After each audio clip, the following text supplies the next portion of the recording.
gotta tell them we up next. You can't stop that. This your favorite podcast. Every show is lit, baby. You know what we finna do. Slick gon' talk that slick talk. He gon' get political. Okay. Do not switch topics. Nope. Niggas is toxic. Poppy shots don't always saying something wrong, but if you don't like it, what we saying, nigga, oh well. We try to tell you, baby, this might not go well. This might not go. Hey, that's it. One take. We're not even doing it again. Keep that. That's the one. Welcome back, ladies and gentlemen, to another episode of This Might Not Go Well.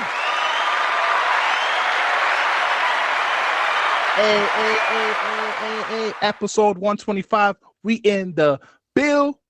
You already know who it is. It's the host with the most, B Brezzy, aka Poppy Sazon. Yes. What's going on, everybody? It's your boy Slick Grayson. How y'all doing out there? You know how this goes. Please follow us on all social media. This might not go well. If any branding deals, business opportunities, please email us at thismightnotgowell@gmail.com and listen to this podcast exclusively on the Alive Podcast app. You can download it on all iOS devices. Shout out to you. But like the song started, point me to the slut slick. It's lit. Still slut me out season. It's hot outside. The cheeks is out. Sun's out. Buns out. You know the fucking vibes. Weekly check-ins. How you feeling this week, brother? I am tired, but I'm here. I'm present. Definitely ready to pod. Let's turn up. You said whatever the hell you said about being pointed to the promiscuous women. Pointing to the sluts. You heard? You're a fucking. Weren't you? Hold on, time out, audience. Correct me if I'm wrong. Wasn't you just the person that said last week? Oh my God, we are representing black women. We have to relax. That wasn't you. Whoa! You see, now you slipped up. You are you referring black women to sluts? Or are you saying only black women could be sluts? Uno reverse. Right. Every woman could be one, but you were just like last week. You was like, we gotta be respectful. So what happened? Hey, I just say point me to the sluts.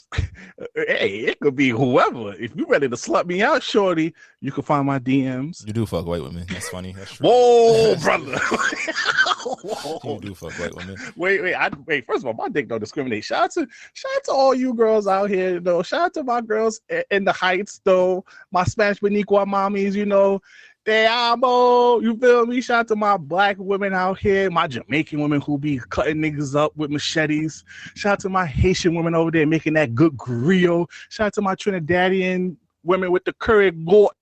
Who else we gonna shout out over here, Slick? What else race I'm missing over here? Shout out to my Indian Johns out there, you feel me, with the naan, garlic naan be hitting though.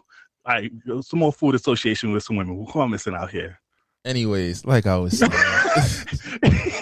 Yo, shout out to my Canadian women, especially you Toronto women who be thinking y'all be Jamaican with the mendums in them. Shout out to y'all. We gonna keep more shout out. Shout out to the Mexico. Shout out to the Mexicans out here, mama. Even though y'all built like a chorizo, but you know, shout out to y'all though. Shout out to my German women out here. You know, the chocolate and the white Germans out here. You feel me? Am I missing anything else? Shout out to my Brazilian over here. Are you done? You're not done. We're just gonna keep going. I'm trying to see if I've represented. Shout out to my Cubans. And all right, I'm done. Okay, weekly check-ins. Yeah. I'm tired, but we here to pod. Let's get it in. How you feeling? I mean, I come with a lot of energy this week.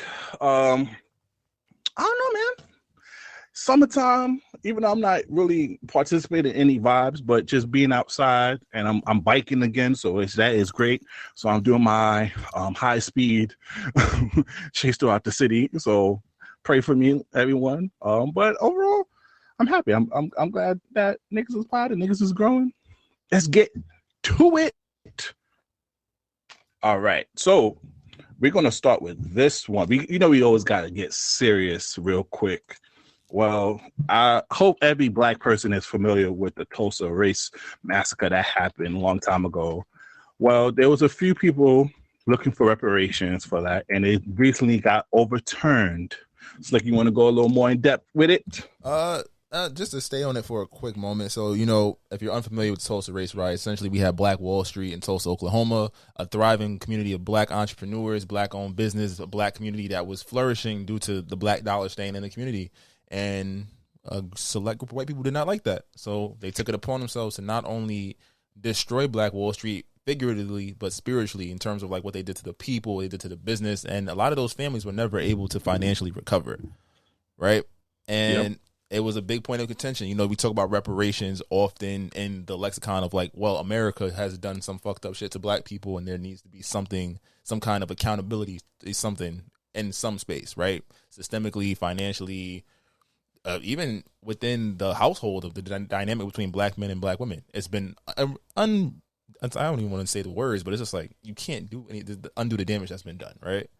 Mm-hmm. A federal judge or basically said, hey, we're throwing this case out with bias. Like, I don't think that this is a real issue. I'm trying to find her name, but it's so disappointing when we can profit. Oh, the judge name is Caroline Wall. Judge Caroline Wall dismissed the lawsuit. Yeah, so Judge Caroline Wall. I'm like, and you think about what we vote for, who we vote for. We just talked about the way the country has been moving backwards in a sense with, you know, we have the discriminatory practices you can have about somebody's sexual orientation. When we've talked about the Supreme Court rulings in the last couple months that have been popping up, and even something like this, which might seem like it's on a small scale, but this comes back to civics. It comes back to this idea of like, we empower people to put people in office or lack thereof who aren't looking at life from an equitable situation. I think that's a big problem in the world. We're not looking at life with the lens of equity.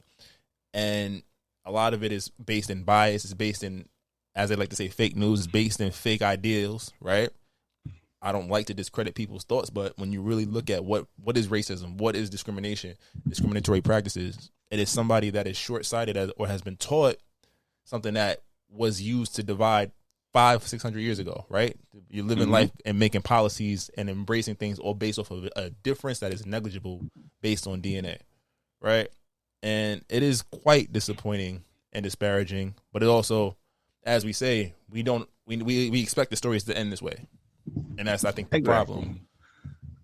And more so, I just wanted to talk about more so how, you know, there's certain people out here talking about racism doesn't exist. There haven't been anything since 1865. And I'm just like, bro, I keep talking about how black people need to strap their boots up and go together and start building. But every time we do it, they always destroy. So look, the Tulsa riots happened in 1921. We also have the summer of 85. Shout out to Chris Morrow and the Loudspeaker Network. He wrote a book talking about how there was individuals who did some bombings in Philadelphia of a black community. There's been cases like this throughout history, and it's only been like 40, 60 years. It's not too long ago. You feel me? Like the Tulsa riot was just reached 100 this past 2 years ago. So it's kind of like, yo, just understand the underlying racism and understand why black people are still upset, because I've seen some TikToks and I see Twitter, some people just uninformed and expect black folks just to, oh, y'all can rise. This is America. It's the American dream. And I'm like, yeah, it's not. It can be the American dream if y'all stop trying to put us at a handicap. The only thing I feel like, and I could possibly speak for all black folks, is we just want a fair chance. Just honestly just want a fair shot. We don't want no special privilege. We don't want no special rights. We don't want to be above anyone. We just honestly would like to not be killed for our color of our skin, and we just honestly want a fair shot at everything, and not to be judged by the skin, by our color, but more so by our character. Like I said, it's a point of equity, and it's like, I'm gonna use an anime reference. In anime, it's always a fight. Like, maybe they let the unexpected character, like everybody's favorite character who's not the main character, they let them win an important fight, and then they fight the real villain while they tired, and the real villain be popping shit. Like, that's what it's like to be black in America. You've had to fight. You might have had to fight 3 or 4 rounds. I'm thinking Dragon Ball Super, the tournament, before the Tournament of Power, right? Vegeta went through like 3 or 4 people, and he had to fight Hit. And it's like, nigga, I'm tired. and bro, it's so disrespectful too, because in recent years, you see them, for other ethnic groups, give out support. Like, you know, shout out to all my Asian folks, but when that happened during the pandemic, there was a lot of things that happened. Even in World War II, when niggas did the Pearl Harbor shit and niggas was putting niggas in camps, niggas got some reparations for that. And us black folks are not even asking, them black folks right there is not even asking for slavery. They're asking for something that was done. Oh yeah, just over 100 years ago. It's like you could probably find colored pictures of this shit. That's the wildest part. Come on now, and we can't even get that. But something literally 3 years ago, and y'all giving a wild support, and y'all still sending wild bread to Ukraine. It's a matter of whiteness and structure. And again, not all white people is like anything that we talk about is not a blanket topic on this podcast. So I know we're probably being exposed to a new audience and the Alive Network. Shout out to, everybody over there doing big things, collaborations coming. But it's a matter of understanding privilege, power, whiteness, and where things reside. And if you can't acknowledge that, you can't have this conversation without, scrunching up your face. So it's a deeper threat. It's a deeper conversation. Definitely open to having it. But let's keep it pushing for the sake of time and what we got going on. Yeah. So Slick, did you download the Threads app over here? Look like Twitter got some competition out here. I downloaded it, but I didn't formally set it up. Like, I think it's cool. I think there's nothing wrong with competition. I do get both sides, Elon and Zuckerberg's ideas about it. Like, all social media is derivative. It's all copy the best features. If you think about Snapchat with the Instagram stories, Instagram has notoriously bit off of whatever has been successful on social media. They got the whole TikTok feature videos. Like, they've always done this. There's no intellectual property here. Now the Reels, the whole shit, right? Mm-hmm. Now Elon has every right to be upset. At the same point, it's like, what you want? Social media is derivative. Cars are derivative. If something is working, you will see multiple versions of it produced. That is, but I'm with Elon a little bit though, because they broke because the Thread app broke the record for having over 109 users in the first 7 days, breaking Snapchat. But I'm like, bro, that's a handicap because you basically told everybody on Instagram, sign up type shit. So it's kind of like you starting off without even a fair advantage, and you basically capitalizing on something that I have and starting off at a half, But Twitter, can we keep it a stack about how Twitter has been moving under Elon? It has we don't see people's shit in order. I mean, Instagram had fucked that up a while ago too, but we don't see people's tweets in order. They funneled the following and the what you should be interested in pages, which half the time is just based on, like, literally you could look at one image or something or one video and then you just get that constantly in your thread, which is overwhelming and annoying when you're just trying to find out basic information. Right? They're talking about, hiding likes and these little minor things. Like, Twitter was great the way it was. And Elon has shifted it into a space where it's not nearly as enjoyable. It's a lot more destructive than it was. So why not create an alternative? And again, this is definitely in Facebook's wheelhouse to be like, they copied everything up. Remember, Facebook was a picture app. Pictures is the least important thing on Instagram. Is on Instagram right now. So exactly, and that's as a photographer in my fun time, it's like, that's frustrating. Like, these apps don't do what they were designed to do at this point. It's just literally we're all just so engaged in it. It's kind of like, well, let me see what this shit hit for. But it's cool. Threads, it's just like general thought. And I guess there is like that line of people who only use Instagram and only use Twitter. So it's an alternative. Alternatives can be good. But I like the fact that they've overhit it's a dick swinging contest. It's funny. I'm like, hey, that's great. Let's do it. I'm more so excited for this possible fight between Mark Zuckerberg and Elon. And Zuckerberg will fuck him up. Elon. Zuckerberg will fuck him up. What? He was with Stylebender. I was like, oh shit, this nigga fake rip. I mean, obviously he a billionaire. He got nothing but time in his hands. He can afford the best trainers. My nigga looked ripped, and I'm like, oh shit, Elon, you better stop it, my nigga. You feel me? Elon might get fried, dog. It might be bad. So Slick, did you recently had any baby fever from this app that's making all these girls go crazy over here? It's crazy. I haven't even seen it. I've heard about it. Like, I've seen like tweets in regards to it, but I haven't seen like a formal picture or anything like that.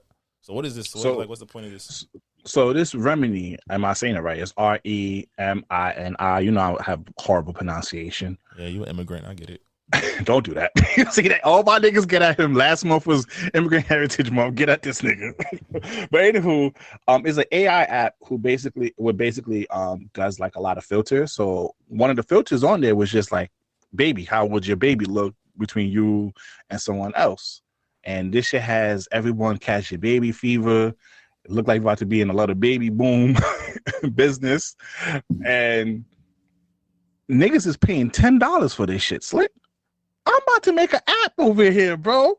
I remember when niggas was doing. Remember that AI app when niggas was doing with the different portraits and shit, and they had like different backgrounds. Shit that turns you old and shit. Yeah, I don't like. Nah, my nigga, I'm making a whole app because niggas is paying $10 for a pretend baby. Nah, it's lit. The idea is cool. I think it's just like you get the right person to do it. That's the issue. But it's like, what's going on with the information? Because that's facial scanning. That's the problem with AI. Like AI is definitely a forward-thinking idea, but you know, it's them disclaimers. What are we doing? And granted, like the government, no, they all got all our shit. We already know. Niggas, it's over. It's cool. over. But it's just like, yo, what the fuck is happening? Why are we doing this? Like, I don't know. I ain't get nobody hit me up about it. Shorty ain't hit me up. No girls that got any crushes ain't saying, hey, this could be us. Like, so I don't know what the fuck this is at all. I'm on Twitter now looking at it like, oh wow, this dumb. Why would I want? I mean, some of them babies. I was like, oh, but you know what? I apologize. I think it's only that one person what they look like. Oh, so it doesn't show the two people. So I'm just like, you know your baby got to inherit something from the other person, right? So 50-50. Yeah, shorty, your daughter might look cute, but it's gonna look like the daddy a little bit. It's gonna have that daddy big ass forehead. You gotta watch out. That's wild. But this is a lot of stuff that's going crazy, bro. And speaking of just craziness, bro, I ain't gonna lie to you. I'm over social media overall, bro. Because, you haven't been seeing the TikToks of niggas trying to figure out, how much niggas pay rent in certain cities, right? Mm-hmm. Or, what do they do for a living? So, well, this is one of the cases where he was interviewing this black guy over here. He don't look dressed like he's a millionaire, but he claimed that, he was an early investor in Snapchat in 2010. He was able to liquidize his money. He was able to invest in certain things, and now he's basically retired, Slick. And Slick, social media ate it up, especially Twitter. They was like, oh my God, look at him. You see how regularly he dressed? Unlike you rap niggas or niggas who influenced by hip hop and buying chains, you can be rich without showing your wealth. Well, Slick, I just play this video one time, Slick. Just play this video one time. Successful exits were quite a lot. Someone can say, hey, I have a net worth of $1 billion, but at the end of the day, you don't have $1 billion liquid. So, I mean, it's more of what do you have as far as your portfolio. So portfolio range, about 420. What's that? 420 million. What industry did you ultimately pursue a career in? I started off in oil and gas as a project manager. From being a project manager, starting off as an angel investor, and then from an angel investor, had a few successful exits, or quite a few. And then I started my own private equity firm. What was the biggest risk that you ever took throughout your career? Snapchat was. How so? They were raising their seed round in 2010, and I ended up investing pretty much everything as a project manager. Just my salary, $80,000 at that time. That was a lot. That was a big risk, but I mean, it paid off. How much did you ultimately make off Snapchat? So I was a board member of Snap. I actually retired about 3 years ago. So I mean, from just Snap and all the other companies on my portfolio, probably about 72. What is the biggest thing? That nigga lying. I never saw the community on Twitter gather up so fast to call a nigga out. Niggas didn't even let him cook for a little bit, bro. That nigga lying. I'm sorry. I just talked about equity, but I was like, as soon as he started talking, I'm like, you were bullshitting. 420? 72? And my nigga, you couldn't get some Just for Men, my nigga? It's not even that. If he was really making moves like that, there would have been some kind of study or something done on him. When you see successful black, like even the low key ones, there's some kind of study or some kind of knowledge. For him to have $420 million in an account, like to be worth his net worth to be over 400 M's, there would have been something said about him. That's why I'm like, I'm not jacking it. White people, we don't. This might not go. White people, we don't care about y'all.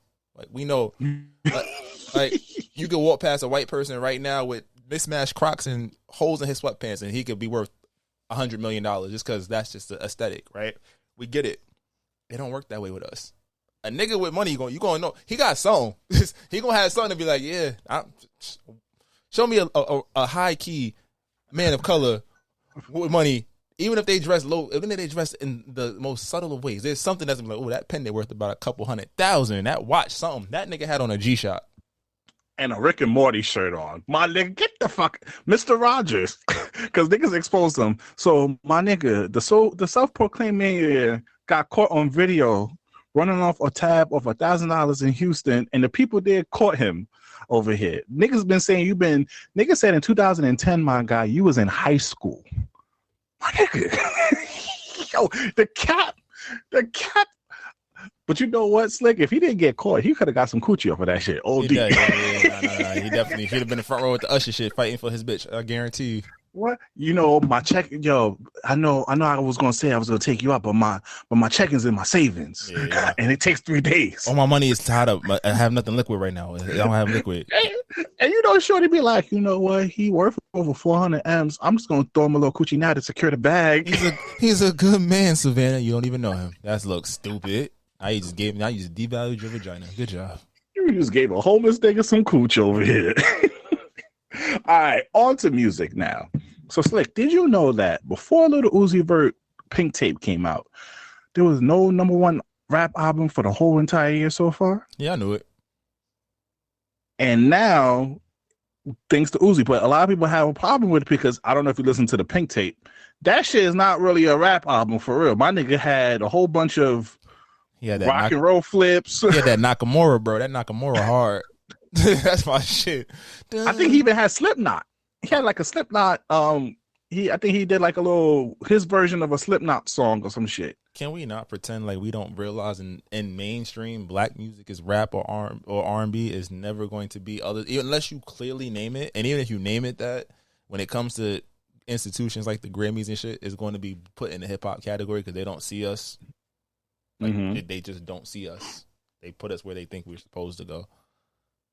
And you know what? That's especially right because Tyler the Creator album, they put that shit there and it wasn't. And I'm just like, bro, what are you niggas even?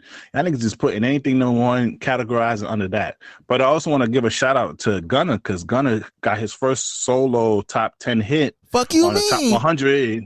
I ain't gonna lie. That shit tough. That one with Q-Pisky. Yo, yo, that shit hate. He ain't snitch on me, Slick. He ain't snitch on me. He ain't for me to jump, my nigga. Bump that shit, Slick. Yeah, I said it before. I was like, it sucks niggas gonna play like that because Gunna, that shit hard. That shit super duper hard. Like, come on, son. Like,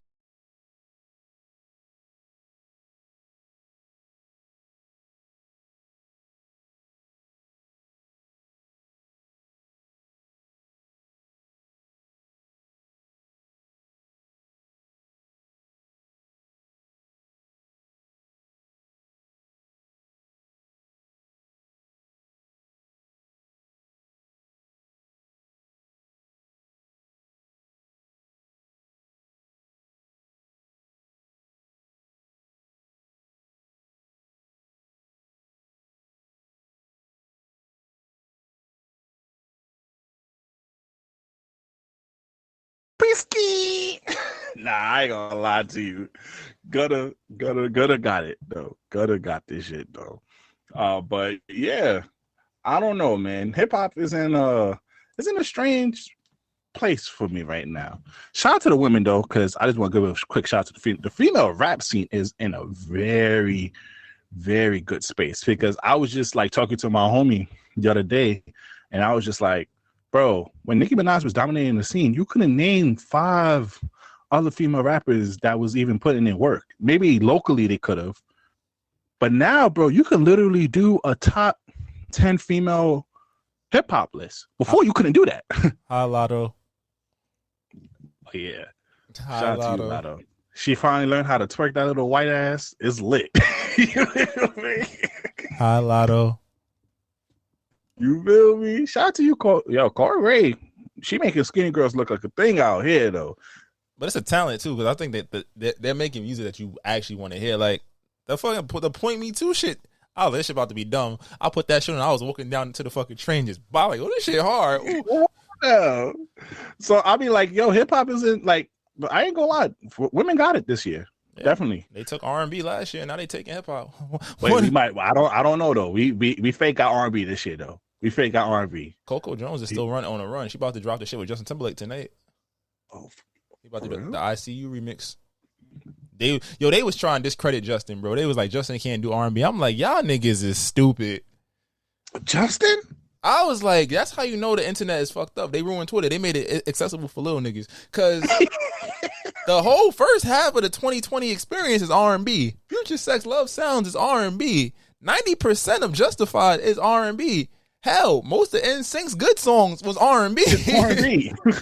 That white boy, and it was influenced by R&B. I'm about to say that white boy. I get it. He might have been the best vocalist of the group, but that white boy is R&B. We claim that white. He tried to leave us and go country. I heard that some people, Rakibo said the shit was cool. I ain't never listened to it. I'm like, Justin tried to leave us, but nah, dog. Stick to that cornbread, Justin. You feel me? Never do you wrong.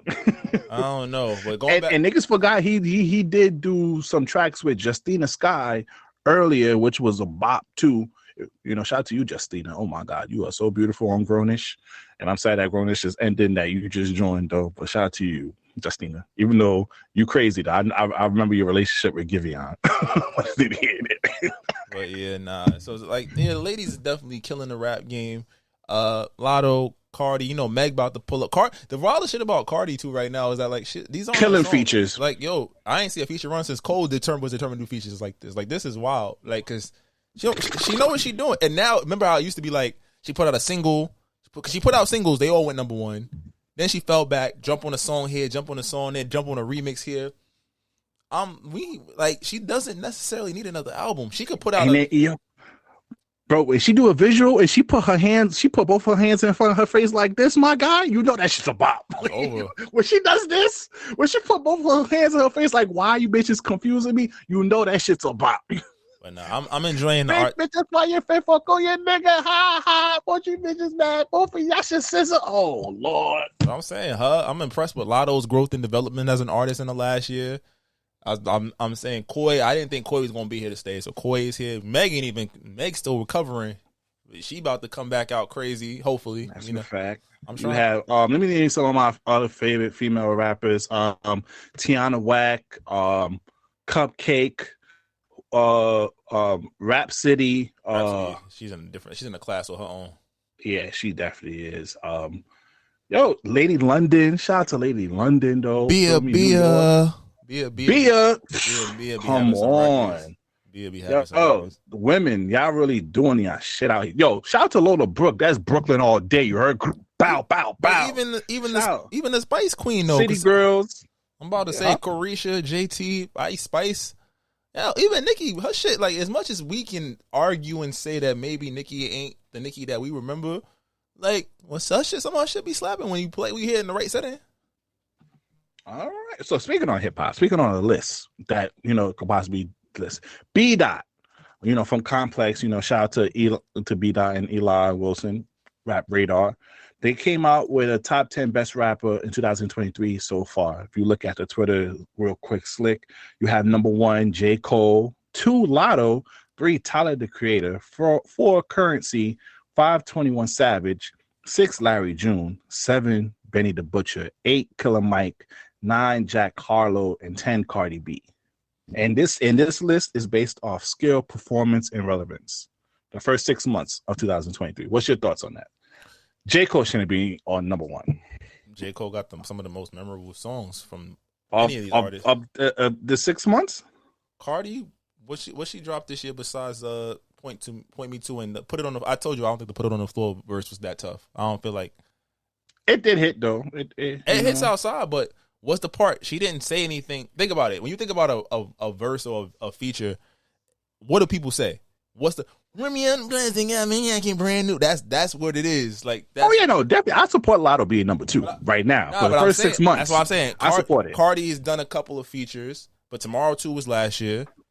She's done like 3 songs, 3 features. I didn't hear. I know Currency released tons of music. I just don't keep up with Currency, so I'm not gonna argue. I just know he releases constantly. Tyler the Creator. Oh, he was on a DJ Drama. They did have a DJ Drama. The part he dropped the extended version of his album. Yes. The thing about these lists, the thing about these lists that goes into it is subjective. There's the criteria. Even the criteria alone is subjective, because you could argue skill wise, are you putting Lotto over Tyler, 21, Larry? No. And again, she's dropped 1 song this year. She's been on feature run. Her features have been dope. Yes. Her features have been dope. But even though a lot of those songs you don't hear anywhere, like we listen to them, like the Tay Karen remix, the fucking the Muscat Boom. Yeah, like we listen to that, but it's not like I played that at some functions and people were like, "What is this?" You feel me? So that's what I'm saying. Like it's completely subjective. I'm impressed with Put It on the Floor because I'm like, I was singing that shit after you played it. I was like, I'm like, this shit is tough. Like, she got one. Like, that shit hard. But you know, looking at the list now, Jack Harlow did release an all rap album. I ain't gonna hold you. Killer Mike, I didn't get the chance to listen to you, Killer Mike, but I'm hearing very great things about that. They're saying potentially album of the year for that. Larry June is underrated though. And 21 Savage, speaking of just a feature on 21 Savage, him and Cardi B can go neck to neck. If you want your feature to go off, you want that instant boost, you better get 21 or Cardi B on that track, and that shit gonna instantly do numbers. But this list was good. I don't know. Correct me if I'm wrong. What did J. Cole do in the first 6 months of this year? All My Life, the Summer Walker shit. I feel like he got something else. All My Life was hard on his own. His verse on that, and it's like you can see that's the Cole effect. Yeah. All right, let's get to some sports. The ESPYs was last night, man, and a lot of people won a lot of awards, man. Who cares? But you know who I want to talk about? The King. You feel me? He ain't done with you niggas yet. Fuck you, Mike Malone. We back over here, Lake Show. But you knew that already, so that's fake news. Next. Don't do that to him. Come on. Next. You see what Savannah said about him. Shut up. I ain't gonna lie, he won that life. I just want to say though, he did win. He won that life. You seen the picture with him and his family. That's the only thing niggas want to aspire to be. Is have a queen who holds it down and supports you nonstop and understand what you're trying to work for. You have beautiful children, beautiful, healthy children, and you over here on the top of your game, and you still, at the end of the day, still got the love and passion to continue to move forward. Bro, that's to me, bro, that's the fucking American dream right there, bro. That is the American dream. A nigga who came from a single parent household, poor, from Akron, Ohio. Where the fuck is Akron, Ohio before LeBron James was on the map? And to have that much expectation, to be the chosen one at the age of 15 and to surpass everything and break the record and have the family and even have your kids doing well and having basically built generational wealth if your kids handle it right. I got nothing to say. Shout out to the GOAT. Because again, who cares about? Best part of the ESPYs was the Lil Wayne shit, and that's on. I saw that shit this morning, like walking out. Like. and Angel Reese, I love you. Shout out to you, but please, that shit was so cringy when she did the Tony Ayo. And for all you young niggas, it's not John Cena. It's not John Cena. It's Tony Ayo. Give Queens niggas their props, okay? All right, onwards. We didn't get to talk about this Slick, but this fell under the radar. But Steven Jackson brought this back up. What the fuck was this nigga Jalen Green doing in that video clip? Fucking his friend. This is you the sports nigga, so I'm gonna let you take over from This here. has nothing to do with sports. This is Well, there was at a basketball camp. If you're unfamiliar, Jalen Green, a video surfaced of Jalen Green and former teammate Josh Green. Jalen Green was giving him the mean back shots. It was very disheartening to see. Not in a homophobic way, but just as a young black man, what are you doing? Like, where are your OGs? Why is this? And who recorded that? That's not your man's. Like, come on, son. He tried to make up for it by doing some windmill dunk that we've seen him do a million times. Like, bro, nah, the jury's out. We just like, we did the nail polish. We just like, okay, what's happening here, bro? And regardless if you aren't, we don't care. But that video is just wild. And Josh Christopher, why you let that boy fuck you like that? Why you let that boy fuck you like that? Respectfully, because I'm like, there's a line between playing and shit that should never happen. And I don't know. Niggas was having a sex ed class, bro. What? Educational. They was like, this is how I fuck my white girl. That's what they was saying. I'd be like, I don't need a demonstration, bro. I would have probably punched him in the nose. Like, just, relax. Come on, that's mad. And then the video guy, that's OD. Because why you bring this up years later? That's some wild shit. That's not your friend. I watched all the streamers respond to it. They was really like, I see Kai like, what the fuck? The other dude, who was it? Duke Dennis? That's his name? Yeah, Duke like, Dennis. He's like, he don't fuck the shit out that boy. What's happening? Kwame Brown. Kwame Brown was OD. I was just like, as a culture, what does it say about us? It's saying like black people. All right, I'll go into this pocket. So to stifle a little bit of the ignorance. As black men, we are forced to live in masculinity 99% of the time. If you show any signs of non-masculinity, it's a red flag in the culture, whether it's right or wrong. Right. We support choice. We support the ideas of doing what you want, expressing yourself. We've gotten to the point in the culture you could grow your hair, you could paint your nails, as Drake made a point to mention earlier this week. Like you could Not too much on Drake though. Not too much. Nah, we gonna do it. We gonna do it, right? You can wear fitted clothes, baggy clothes, whatever you like. But then there's certain shit that's like, all right, little nigga, you wilding out. Why are you fucking the shit out of that boy and letting the man's record it? Like I'm sorry. So it's like, even if one of them was, this might not go well. Like I've never seen that kind of interaction between black guys. Like it's weird. And it's like, even as bro, but the thing about it is, all right, pause. Even if you were trying to show your man how to properly stroke a thing. Why are you showing that? Why? Niggas need advice out here. Some niggas need. I will send you the video that I referenced. Like, look, nigga, do this. My nigga, there was a pillow. It was a pillow you could have used. Nigga had his legs in the air. I'm like, bro, you didn't have to do that, bro. But he let him do it. He let him do it. Who's the bigger bitch? He let him do it. That's the problem. Could have just a pillow, bro. Y'all niggas. If I'm ever in this is only about to be like 2 or 3 years old. So I'm like, my nigga, there's like sex dolls. There's even pocket pussy. There's a whole bunch of stuff available that you could use instead of if your own I niggas. am ever in a room and niggas feel comfortable enough to start humping each other, I'm leaving that fucking room, and I'm probably never going in a room with them again. Just because I'm just like, what? Like, I don't know. It's definitely, and it does bring up the question of like, hey, are we over masculine when it comes to as men? But it's also like, yo, at one point do we be like, all right, y'all niggas is wilding? Nah, we need a little masculinity for that. At least for that, bro. We need that. You feel me? That needs to. And Cameron said it the best. Hey, yo. That was pause. Like, anytime I ever think of pause, I'm gonna be like, yo, Jalen Green, relax. Jalen Green. Oh man, but Summer League. What's your thoughts on Summer League? You feel me? You had the French God out after 2 games. What's your thoughts on everything? It means nothing. It's a chance for guys to play after they haven't had a chance to play for real basketball in some cases 4 months. So you just see what you got. It's competitive. Dudes is hungry. It's not the prettiest form of basketball.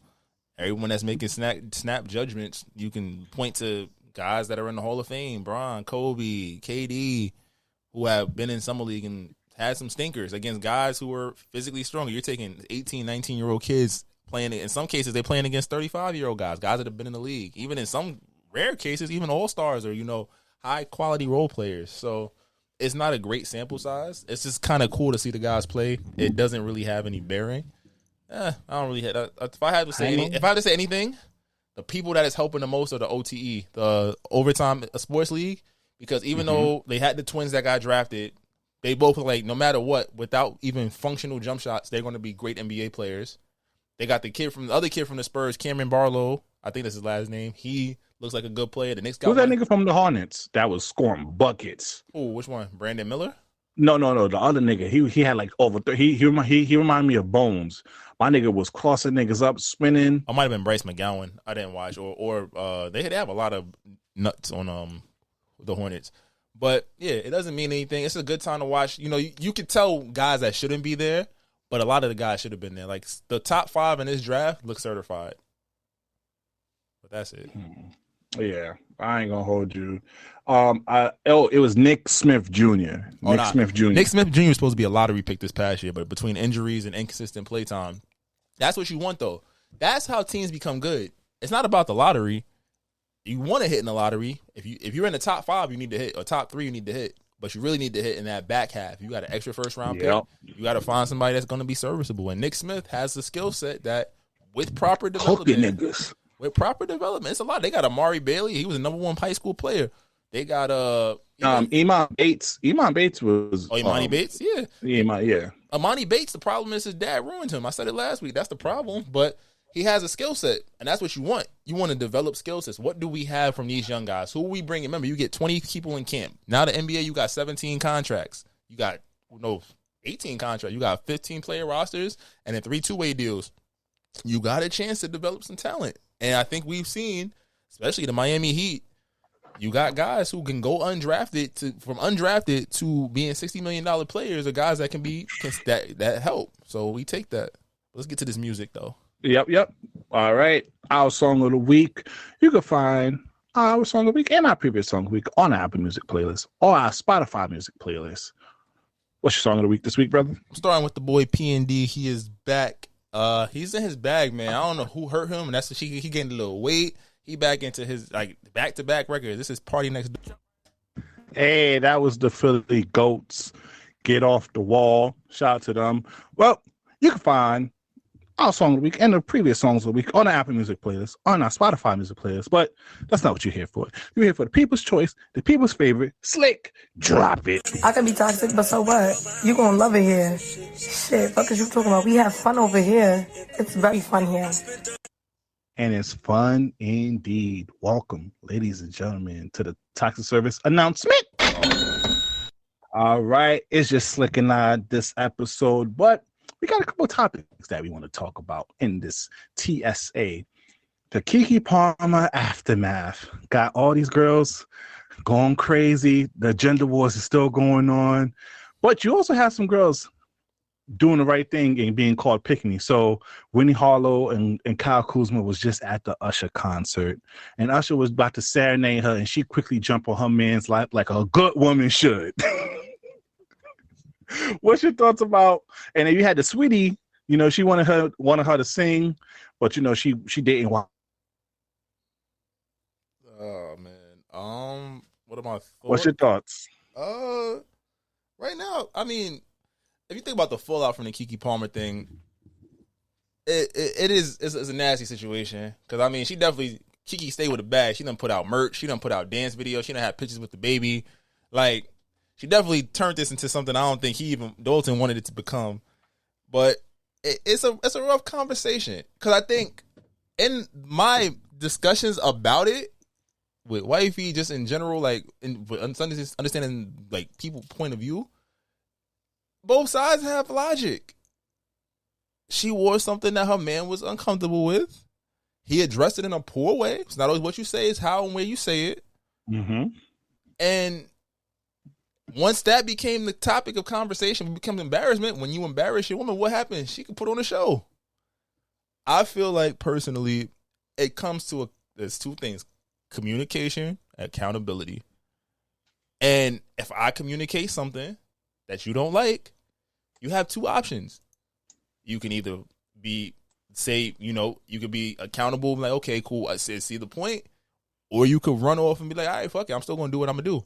But with both, there is feedback. If you say, hey, I'm accountable, I'm gonna try it, cool. Maybe whatever you're going through might be diminished, which I understand. That's not always a fair choice, but that's another conversation. It's another conversation, right?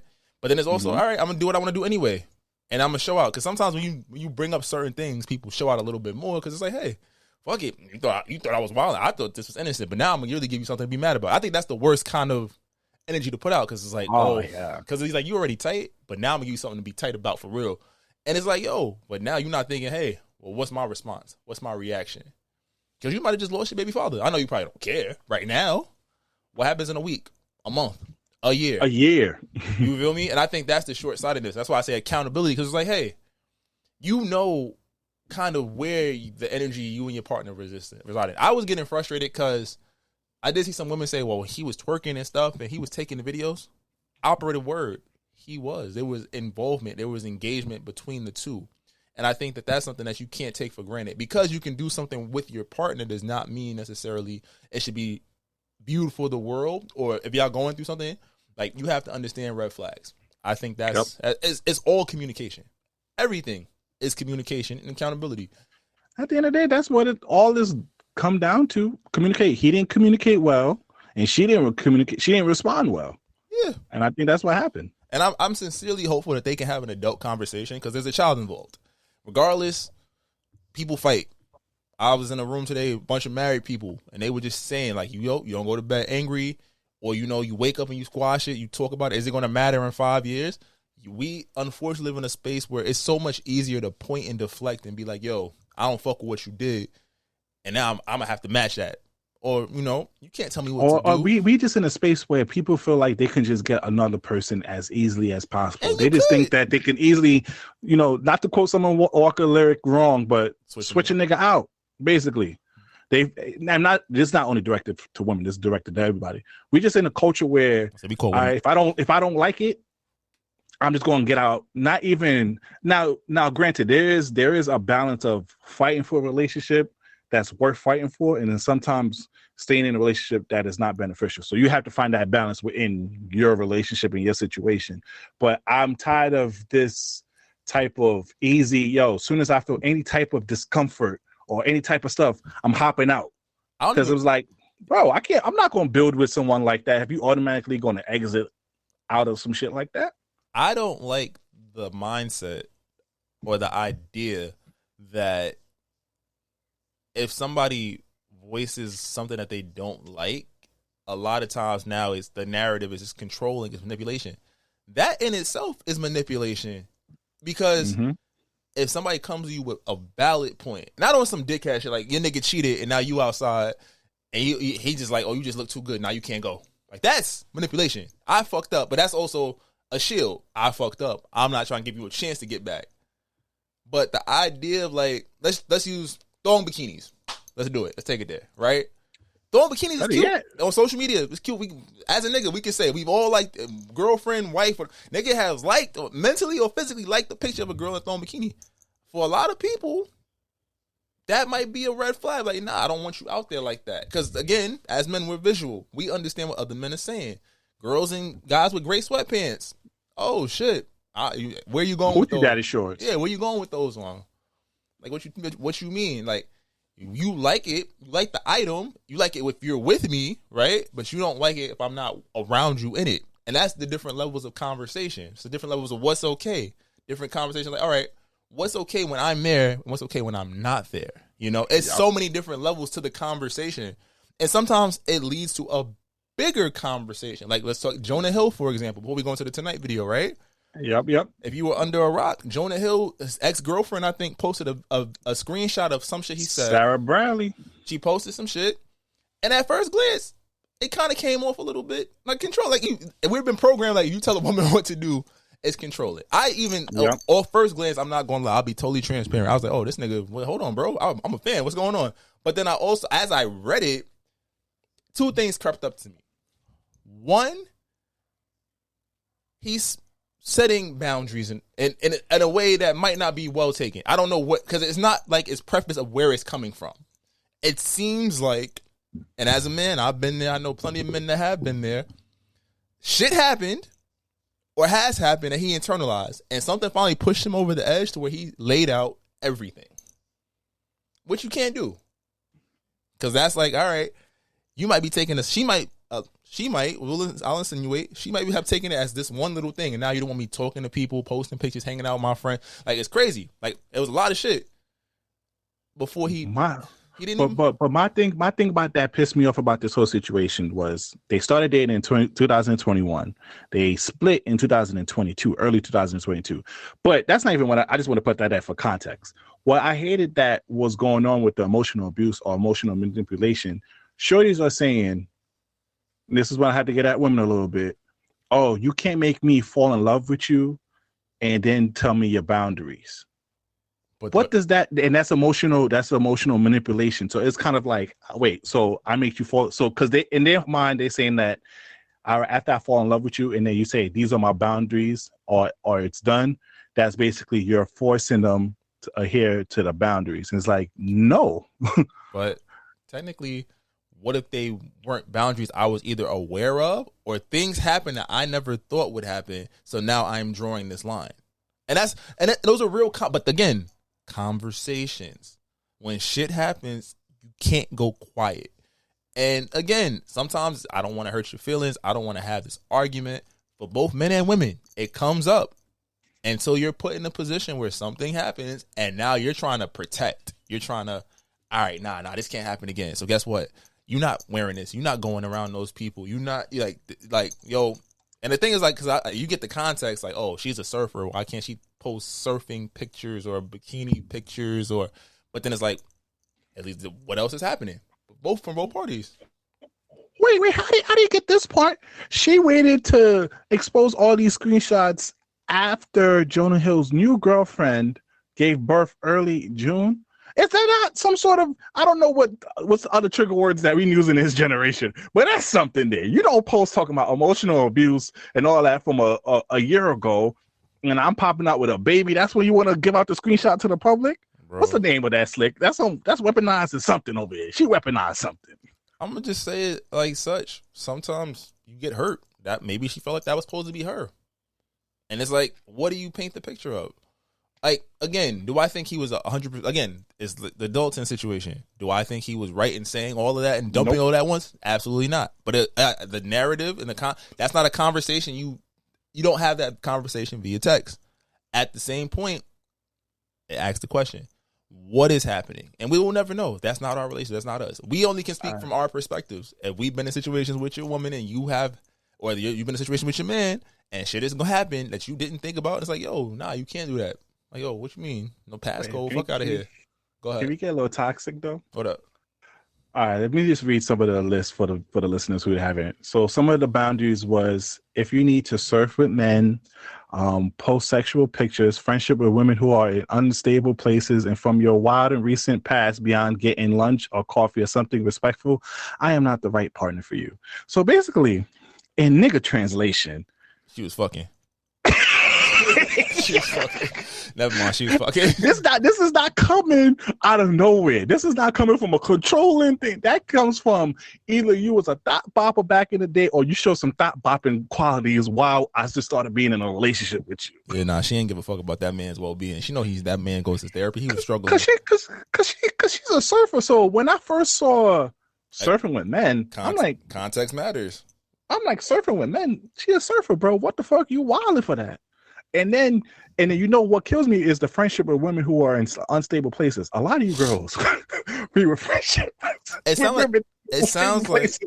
sounds like whatever happened, what they was going through at the time, she started leaning in with the wrong crowd. Probably was influenced. Probably did some fuck shit. And he's like, yo, bro, real talk. I ain't even trying to go into the nitty gritty details, but this was not going to happen. And you know. The narrative. She was dying and bopping. Nah, she was outside. And you was doing some whole shit, Bob. He called you out on it. He was basically saying, yo, stop doing this whole shit. You didn't want to. And now he got a new girl and she's pregnant. And you mad. That's it. I mean, Slick gave me that whole educated black man, good shit, the righteousness. I'm going to give you the righteousness. Stop that bopping, girl. And now you clout chasing because my whole boy came out with a new baby and now you want to sit here and put out the screenshot for what reason? He ain't saying nothing about you, and he texts you all of this. Devin Booker said he on his side. I mean, in book we trust.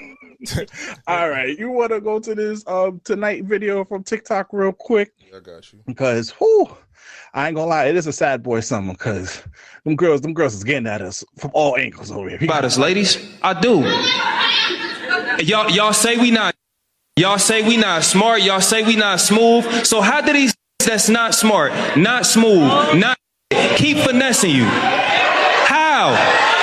If it's not you, how do that's not smart? How do that don't got, don't do, don't give you? How they keep getting over on you? Who is it?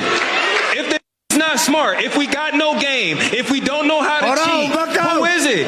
Like I'm not trying to be rude. I'm saying y'all not vetting these, bruh. Y'all do invest. You let. Damn. Oh, you missed out the good part, Slick. You missed out the good part. Cause he got into his nice preacher moment at the end, which I want to just resonate real quick. Nigga ain't playing no more. You better just explain what he said. Well, basically, he said that there's a bunch of women that has songs that say, "Yo, broke niggas don't deserve pussy." So if a nigga has to sit here and do X, Y, and Z and help you out and do all this, well, I'm gonna take my rich dick and leave your broke pussy alone. And I share that sentiment cold-heartedly. I support women not giving broke niggas pussy, and I support you niggas not supporting girls with broke pussy. Okay. Is that not right? Because you can't use sex is a fair exchange, because yes, you're giving me the good wop, but if I'm giving you consistently good dick out here, you can't use the pussy as a weapon. Stop weaponizing therapy and stop weaponizing pussy. Good day. That was your TED talk. I agree. Fuck it. How do you make my life easier? Because if you don't, no dick for you, bitch. Goodbye. Come on now. Now, real quick before we get to our choose one, do you think virginity is valuable in modern day dating? No, not from a black perspective. That's why I tell you, point me to the slut. Who want a virgin over here? Now, granted, I know y'all going to be like, oh, Brian, you're contradicting yourself. Hold on. Before you social justice warriors come after me. Just because I said point me to the slut doesn't mean I want a bopper. You can be a slut to your man. You can be free and active to your man. That doesn't mean being a slut doesn't mean you have to sit here and technically go fuck a whole bunch of unnecessary niggas. Are you reclaiming the word slut? Yo, if wholeness can get deleted, we can reclaim sluts, okay? The Reclamation of the Slut Project by B. Brezzy. Come on now. Well, all that says, I ain't gonna lie to you. I don't want no virgin at this day and age, especially not at my big age. I respect it. Now, granted, if you're able to be a virgin to our age, I respect it wholeheartedly. That means you have determination, you discipline, and I respect that you probably did it for some religious factor or something. I respect it. She value your pussy. Niggas nowadays don't really care if you're a virgin for real. Yo, you seen that shit on Twitter? They was like, yo, girls losing their virginity to back shots. I was like, what? What?